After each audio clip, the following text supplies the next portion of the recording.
This is now the point where we get to quickly take you through our first presenter.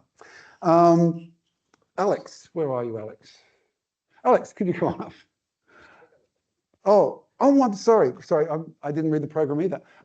Peter. I was too busy with the missing words.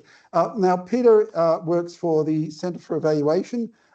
We're delighted to have Peter because 2 years ago, we had Harry Greenwell, who was the very first #1 employee of the Australian Centre for Evaluation.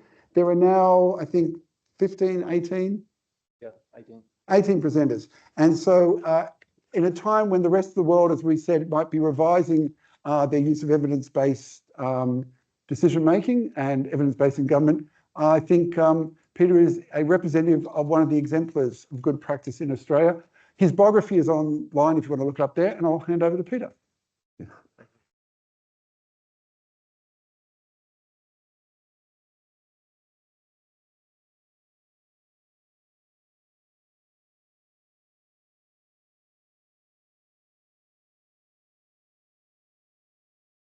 I'll be constantly shouting at you to change slides. Thank you. Yeah, no, that's all right. Why don't we could go to the first slide. Yeah, free to go to the first slide while you work that out.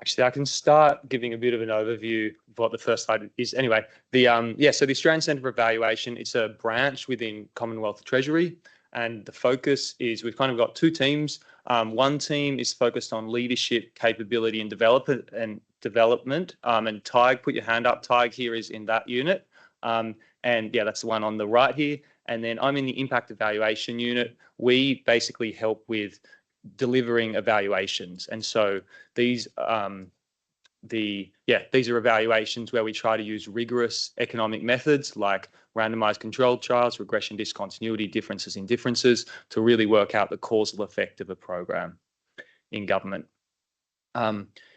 So our aim is to embed a culture of evaluation across the Australian public service, and yeah, we were only started a couple of years ago. We were started kind of by the funding. We got funding from Andrew Lee, the minister who used to be an economist at ANU, managed to convince his cabinet colleagues to give us funding to start our centre. And then also it was sort of helped from under the Turnbull government, there was a big review of evaluation of the capability in the public service, and that included a recommendation to increase capability in evaluation. So yeah, next one. Work. Oh, great. Thank you. Awesome. So which button do you press? That one? Yes, sweet. So the ACE published some, and that's right. One other thing is there's this extremely confusing acronym, the ACE, which can easily get mixed up with the Australian Conference of Economists. We had some really funny discussions within Treasury when the Australian Conference of Economists was coming up because someone was asked to go to that conference and thought they were being told to transfer to another team, which is it's quite funny because, yeah, it's like they're being kicked out of their own team. So, yeah, anyway, I'm going to use the ACE, meaning the Australian Centre for Evaluation, not referring to the conference for the next 45 minutes. So, yes, the ACE published some guidance on economic evaluation and CBA in July. I'm very biased because I wrote most of it. I think it's amazing, but I will admit that it is quite high level. So it's very much for public servants who don't have any familiarity with CBA or economic evaluation to give them a kind of overview of what it involves. So instead of kind of talking too much about this, and since most of you will already know about it, I'm going to focus on impact evaluation, which is, I'm going to argue, a key input into high quality cost benefit analysis, because like some of the quotes that Robert just showed suggest, an issue with cost benefit analysis, particularly when it comes to social policy, is if the inputs we make aren't accurate, like the assessment of benefits are difficult. So yeah, today we'll be focusing on impact evaluation, in particular randomized controlled trials. As you can, this is how we kind of think of the different impact evaluation methods. There are quasi-experimental methods that use quasi-randomization that's sort of occurred in the real world, like a natural experiment, for example, or a regression discontinuity or difference in differences or instrumental variables. And then we actually distinguish control on observables as being different to quasi-experimental because they usually require stronger assumptions in order for the causal estimates to hold. And so those are methods like matching or regression. So if you've studied economics in the last 20 years, I think, then you'll be pretty familiar with a lot of these methods. I believe there's a period, if you go back far enough, where this wasn't emphasized. These methods weren't emphasized as much in economics. I don't know exactly where the cutoff is, but yeah, if you happen to know, then I'd be interested to hear. So yeah, why is impact evaluation valuable for CBA? It's just a very simple answer. It helps us correctly value the benefits of a program. Like many things, if a CBA receives garbage in, then it will also give garbage out. And estimating the benefits of a program is very difficult because separating correlation from causation is difficult, especially for social policy. For something like an infrastructure program, infrastructure and traffic flows and things like that can kind of follow well-defined laws, a bit like physics. But for social policy or social programs that are about people, things get very complicated because people are complicated. Big data and AI are powerful and are going to be helpful, but they alone cannot separate correlation from causation. I'm going to illustrate this point of separating causation from correlation and why it's really hard and why we should think very seriously about it using the example of scared straight. So scared straight, some of you might have heard this example. It's a great one. That's why I'm going to use it anyway. It was a program in the US that grew into an Academy Award-winning documentary. Basically, juvenile delinquents were sent to a prison to have prisoners shout at them, and by hardened criminals.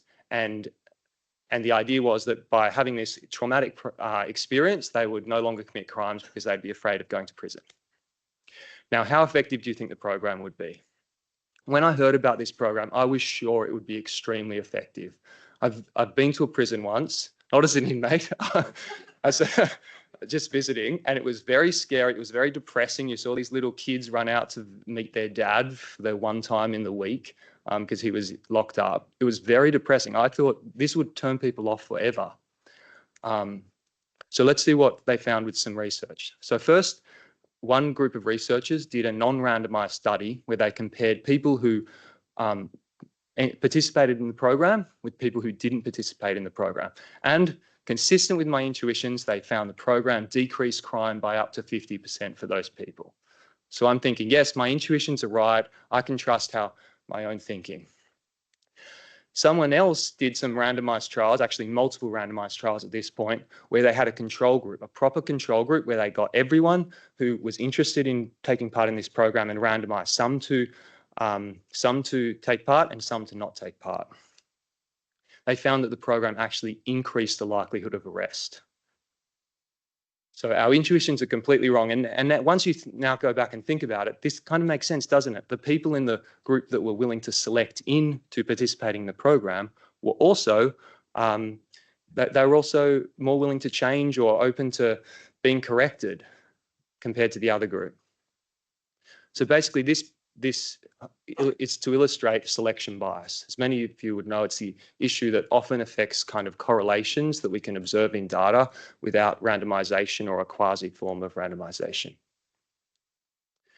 So I'm now going to give a little overview of some randomized trials in Australia. This comes from a little report that the Australian Centre for Evaluation wrote this year and published this year, where we basically gathered data from every published study that used the randomized trial in Australia.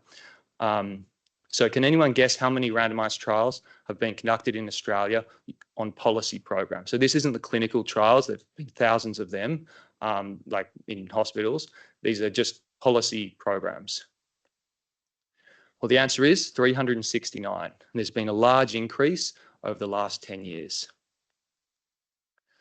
The trials have covered a wide range of policy domains. As you can see, physical health, mental health, early years development, welfare, also some ones that you might not have expected there to be a randomised trial for, like housing and homelessness.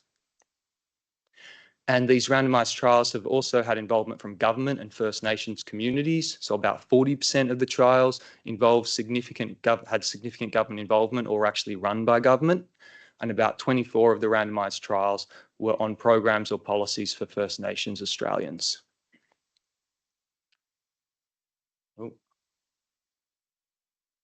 As many of you would have guessed, part of this large increase has been driven by the growth in popularity of behavioural insights. There are behavioural insights teams in the federal government, the New South Wales government. So the little blue there is the behavioural insights trials.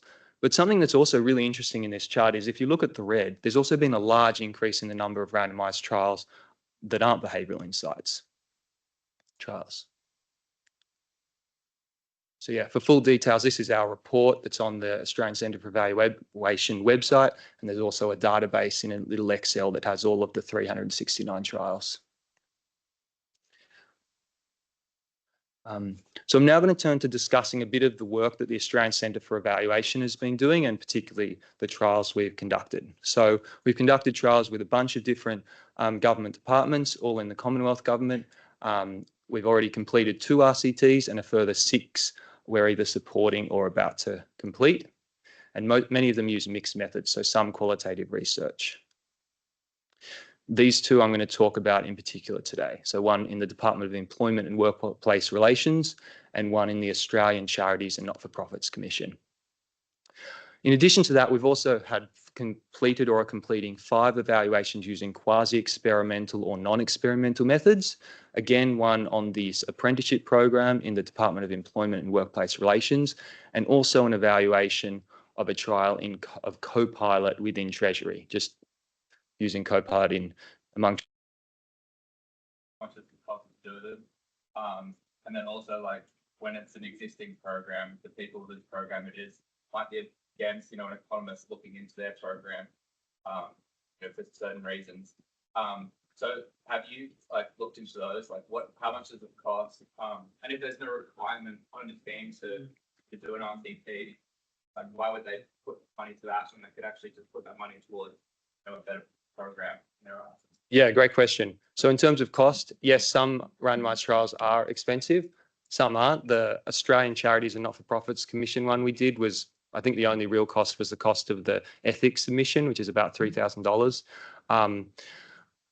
There are ways to make them cheaper as well. I think just one thing to think about cost is that often when you look at the cost of a randomised trial that academics do, academics conduct, the cost will also include the cost of the program. In government, the cost of the program you're already going to have to pay. And so this is more, I think it's important to think about the incremental cost of how much more do I have to pay to randomise? And there will be some cost, of course, because sometimes the randomisation might require new IT infrastructure or some systems, or certainly time and thinking from the team.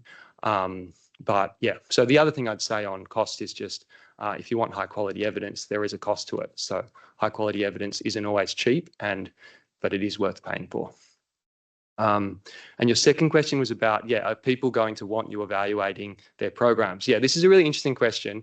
So there are kind of 2 people here. The one group is the people running the program. So if you're in a department and you've been running this program for a while, it's sort of you pour your heart and soul into this program. You might not be keen on the idea of someone external coming and evaluating it. That's a kind of natural instinct to have. There are kind of 2 main things I'd say. First one is, do you want your program to have sure footing, its funding to have sure footing by creating rigorous evidence? Second thing is, do you care about your program, or do you care about the people you're trying to help, or the goal you're trying to achieve with your program? And if you care about the goal you're trying to achieve with your program, then you should be open to a rigorous evaluation, because that's only going to help you work out whether it is effective or not, and potentially help you improve the services you're trying to provide. So we have a question over here, but we'd really we'd like to see some diversity, both in geographical, if people from this end of the room would like questions, and across. So come on, you're caught it. I know it's early days. Want to try anybody from that end of the room? Come on, Anyone under the age of 30 would like to ask a question? Oh, we've got someone. Oh, you're not. Yes. We'll get you next. David, do you want to take one? Yeah, Thank you. Dave Osman from Macquarie Uni. I'm interested in how the politics plays through in this. And in particular, who decides what evaluations are going to be done? And also a bit on the effectiveness of your unit. What examples can you point to of how programs have been changed by the results of what you came up with, especially if it wasn't initiated by the politicians? Good question. So in terms of our unit, we see ourselves as a coach rather than an auditor. We can't just find a program in the newspaper or in the budget and say we're going to do a randomized trial on this. There's nothing you can say about it. So yeah, that's one of the reasons I'm here saying, think about, if you're in government, think about whether you could complete a randomized trial in your program. There are in the US, for example, there are these requirements to do evaluation after a certain number of years and things, and with the Evidence Act. And I don't know, some people have talked about bringing that to Australia. I don't know if we ever will. It's certainly, there are pros and cons to kind of having that ability to force people to do these programs, to do rigorous evaluation like randomized trials. The other point on that is that randomized trials, they do involve work from the program team. So if we were to just, kind of come in and force people to do a program, it wouldn't be as effective probably as if the program decided we want rigorous evidence on whether our program works. Can you come and help us? So in terms of politicians and things, interestingly, we haven't had, well, I suppose partly because we've only existed under one government. We haven't sort of had a change of government and had kind of tensions over that. There is, and we also haven't really worked on any programs that are particularly politically contentious in terms of one party being against and one party for. I think that's a risk we have to be aware of. So that's a good point. But there's one thing that's nice, I suppose, is that there's a more coalition argument for evidence and the ACE existing, and there's also a more Labor argument for the evidence and the ACE existing. And so that's kind of one thing that gives me comfort that if there's a change of government in however many years, that we won't just be disbanded immediately. All right. Now, we have got some questions, but we did have one over here. We're going to put up the next, get ready for the next presenter. We're trying to keep it turning over, but I have one question over here. To the people online, I should apologise. This is set up as an in-person event. As I said, it's a social event. We are very happy to have people watch online. I think there's been a technical glitch. So if you did lose something, the slides will be available after. Yeah. Slides will be available after. And I think also if people want to contact you. Yeah, feel free to contact me, peter.bowers@treasury.gov.au, or just Google on, I don't know, Peter Bowers, Treasury, Australian Centre for Evaluation, LinkedIn, and you'll find me straight away. Not hard to find. Okay, we had another question over here, and we still have time for possibly one more after. So thank you.